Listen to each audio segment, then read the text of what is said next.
Nyuma ya stade Amahoro mu Rwanda, reka twitegure indi stade nanone itangaje muri Kenya. Ese u Rwanda ruzigera ruba igicumbi cy'imikino nk'uko Kenya irimo kubigeraho muri iki gihe mu ntara ya Kitui? Muri Kenya, mu ntara ya Kitui, ikibuga cya miliyoni 800 z'amashiringi ya Kenya kirimo kubakwa. Ikibuga mvuga nta kindi ni stade yitwa Itokwe Stadium kugera ubu ngubu muri Kenya. Ariko se ubundi iyi stadium kubera iki ije? Nyuma yuko tumaze kubaka stade Amahoro yaciye agahigo muri East Africa ndetse no muri Afrika hose muri rusange.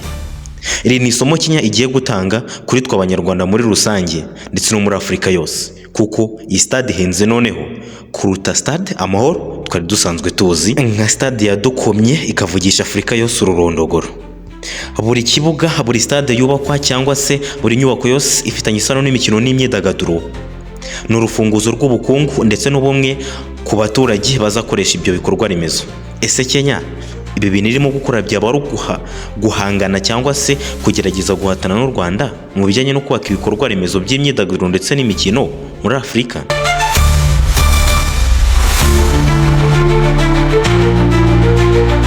Nk'uko u Rwanda rwubatse stade Amahoro rukubaka Kigali Arena, ibi ngibi bikaba ibikorwa remezo by'ubucuruzi ndetse n'imyidagaduro mu Rwanda. Ubu ngubu Kenya nayo irimo gushora imari mu kubaka stade yitwa Itokwe Stadium mu ntara ya Kitui. Ibi byose ku cyita rusange cy'impamvu imwe: siporo ntabwo ari umupira gusa, ahubwo ni ubukungu. Ibyo abanyakitui barabizi ndetse n'abanyarwanda nabo barabizi. Iyi niyo mpamvu iri gutuma Kenya ifata umwanzuro wo kubaka igashora amafaranga angana gutya kuri iyi stadium.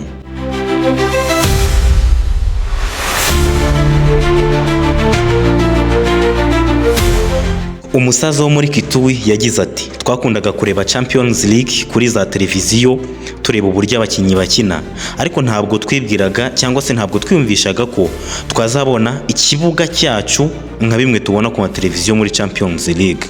Mu Rwanda ababizi murabyibuka neza, ubwo Kigali Arena yafungurwaga, benshi mu banyarwanda baravuze bati ntitwigeze twibwira ko tuzabona ahantu hameze nk'ahangaha ho gukina ndetse no kwidagadurira. Ariko si ubwo nta kintu wumvishemo? Ibi ngibi biragaragaza ko inzozi z'abaturage zose ziba zisa. Kenya ndetse n'u Rwanda turashaka hazaza hatanga icyizere cy'imikino n'imyidagaduro ifatika kandi irema hazaza h'umuturage w'u Rwanda, wa Kenya ndetse n'uwa Afrika muri rusange.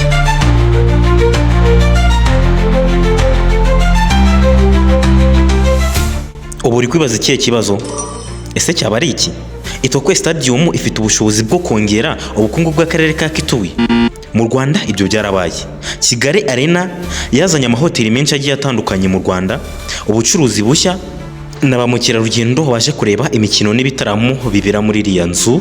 Aha niho bigaragarira neza. Raporo zigaragaza ko ubukerarugendo bushingiye kuri siporo n'imyidagaduro byazamuye ubukungu ku kigero kitigeze kibaho ndetse na mbere mu Rwanda. Ese iki cyaba ari cyo kimenyetso n'impamvu ifatika yerekana ko u Rwanda rugomba gukomeza gushora muri siporo? Turabizi u Rwanda rwaguye imipaka hanze yarwo, rwagiye rushora mu makipe menshi agiye atandukanye nka za PSG muri gahunda ya Visit Rwanda. Ibi byose bifitanye isano na siporo. Igisubizo ndakeka ari yego.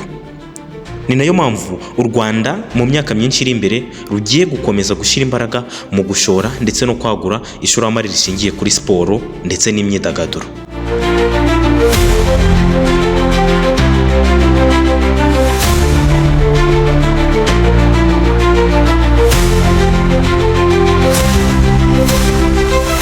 Ubu uyu munsi muri Kenya hari impungenge. Ese miliyoni 800 z'amashiringi ya Kenya zigiye gukoreshwa zizagaruzwa?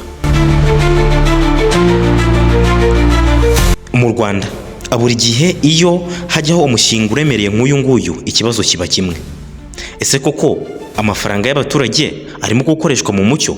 Dore ko n'ubundi aba yaraturutse mu mbaraga ndetse n'icyuya cy'abaturage binyuze mu misoro ndetse n'ibindi bikorwa bikorwa n'abaturage mu gihugu kugira ngo igihugu gikomeze gitere imbere. Iryo ni isomo rusange. Stade si inzu gusa, ni ikimenyetso cy'ubunyangamugayo mu micungire y'imari ya rubanda ku gihugu.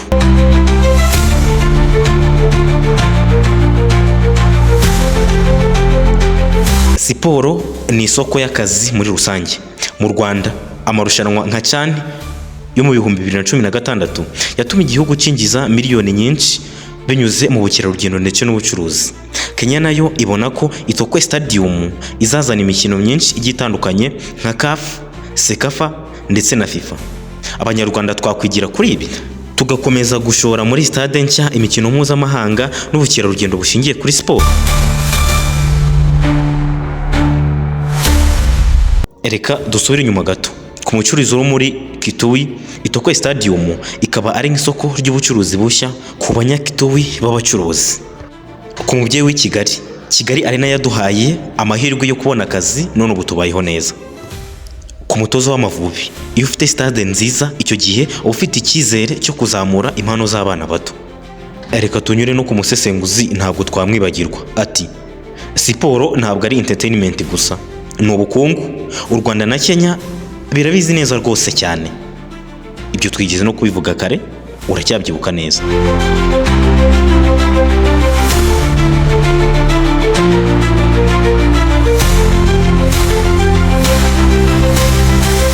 Itokwe Stadium irerekana ko siporo ari ishoramari rikomeye. U Rwanda twatangiye urugendo rwo gushyira imbere imikino, ariko ibi birerekana ko tugomba kurushaho gushora muri stade, gushora muri infrastructure ndetse no gushora mu rubyiruko.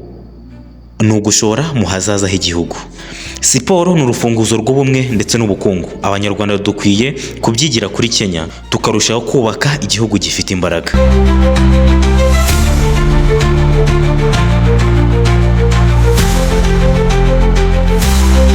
Itokwe Stadium si ya Kenya gusa, ni Afrika yose, kuko ni ishema rya Afrika yose. Itwereka ko siporo ari ubukungu, amahirwe n'icyizere. Ku Banyarwanda ni ikimenyetso cy'uko tugomba gukomeza gushyira imbere impano zacu, gushora mu rubyiruko rwacu no kuba igihugu cyacu binyuze mu mikino n'imyidagaduro.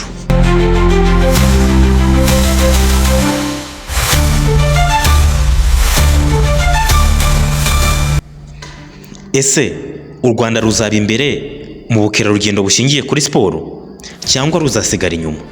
Ibyo ni ibyacu nk'Abanyarwanda kubihitamo. Ese wowe ubyumva ute?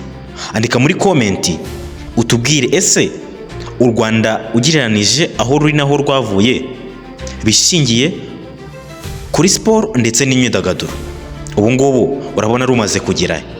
Ese urabona ruzakomeza gutera imbere cyangwa ruzasigara? Ni ahacu nk'Abanyarwanda, reka duteze imbere kandi twubake u Rwanda rwacu nk'uko turwifuza. Abanyarwanda twese hamwe, igihugu cyacu tugiteze imbere, by'umwihariko muri siporo n'imyidagaduro, kuko niyo twavugagaho uyu munsi dushingiye kuri stade nshyashya irimo kubakwa n'igihugu cya Kenya mu ntara ya Kitui, ikitwa Itokwe Stadium. Ikaba izuzura itwaye miliyoni 800 z'amashiringi ya Kenya. Ndagusaba gukora subscribe niba ari bwo bwa mbere wagera kuri uyu muryango mugari wa VixFox. Kora subscribe, ulayikinge iyi video ndetse unayisharinge inshuti zawe n'imiryango. Nyuma yo gukora subscribe, ndakubwira nti urakaza neza mu muryango mugari wa VixFox, urakaza neza mu isi yo gucukumbura. Wakoze kubana natwe muri iki kiganiro, twongere guhura muri video zikurikira.